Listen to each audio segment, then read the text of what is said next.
سيبوا الناس اللي في الغربة في حالها. الناس اللي متغربة في الغربة دي اللي طافحة المرار كله سيبوهم في حالهم.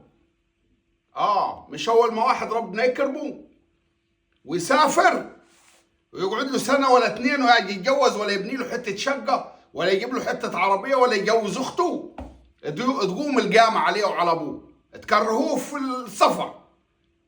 سيبوا الناس المتغربة في حالها. الناس اللي شاربة المرار دي العويلات برا، اللي في السعودية واللي في الكويت واللي في الإمارات واللي في قطر شاربة المرار عشان يجيبوا القرش. اللي متلقح له على سقالة واللي متلقح له على سقف واللي سواق وبياجوا متعب يناموا بجزمهم.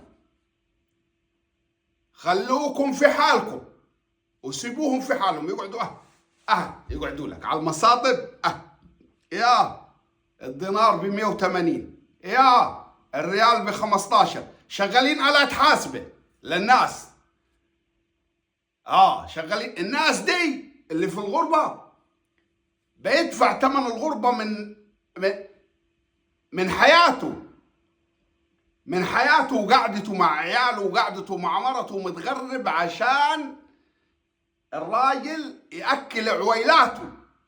جاب له عربية، بناله حتة بيت بالمرار الطافح. سيبوه في حاله، ما تكرهوش العويلات في خلقاتهم.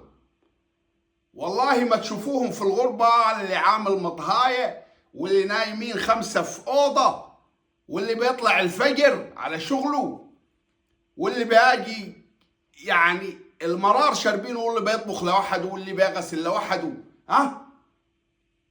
ده الواحد فيهم لو جاله دور برد وهو لوحده في الغربة بيحس الدنيا زي خرم الابره معاه. وانت قاعد ترمح لي هنا يا اخوي بجلاليبك وقاعد لي على المصاطب، واول ما تشوفه جاي جايب له شنطه ولا جاي من المطار جاب عمل سوى. لما جبته للعويلات المرض، لما جبته للناس المرض بالذات في القرى، كل واحد يقعد في حاله يا اخي، يقول الله يسهل لعبيده. روح يا اخينا الله يسهل لك. قاعدين انتوا تحسبوا للناس. طب روح جرب، خد لك اسبوعين انت كده في الغربه، روح سافر كده وابعد عن عيالك. ده لو قالوا لك عيلك عنده دور برد وانت في الغربه بتشرب المرار كله، ممكن لغايه الصبح الواحد ما ينامش. قاعد لي يا اخوي بلاستيك على المصطبه ماسك لي النواصي، فلان عمل فلان سوى، جاكم غلب ياخدكم. كل واحد يقعد في حاله ويقول الله يسهل لعبيده. سيبوا الناس اللي في الغربة في حالها. الهواء اللي علينا وعلى أبوه. صفرته أنت، دفعت له الفيزا، بتحاسب له ليه بتحاسبوا لهم؟ لا جاكم هم ياخدكم. الهواء اللي علينا وعلى أبونا دي يا أخي، والله العظيم الناس بقت وبا. أنت ما عاجبك الكلام